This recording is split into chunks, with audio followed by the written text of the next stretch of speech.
Jedno auto si zober Neo ty. Zoberieme jedno, tým si zablokuj proste svoj chrbát ako keby. Pozri sa. To asi jebem. To trvá. Oh, pardon. Proste pardon. Halo, kurva, čo bundu? Mám to auto do piče, ale nemám šperháky. Čo mám ešte vedu? Chodí skontrolovať. To je Bela.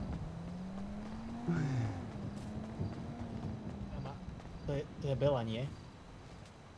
Bela, si v pohode? Bela, vstávaj do piče. Mne sa zdá, že je bezvedomý. Dobre, ja obvolám. Naberiem ju a idem ju hodiť. Ideme do nemocnice, hej, naberú. No to je...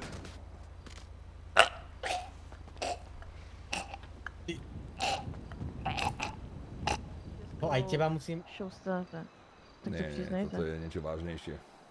To by sme Ja mám rád proste kundičku, chápeš? Proste takto si dá to jedno. Můžeš přestat být prasel. Promiň, ja viem, ja nie som najlepší otec. No to teda nejseš. Ale... Ponko, to je zas ľudí. Myslíš aspoň, že... Parkuje si tam, ale jo, mimochodem. Oni ještě někam odvíc. Mladý pan.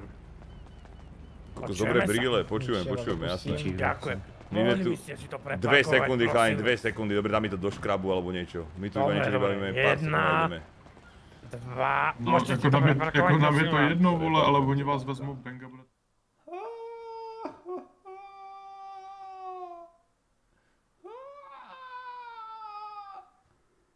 Ty koko, toto je akože, to čo mi tu lieta, musím zavrieť okno.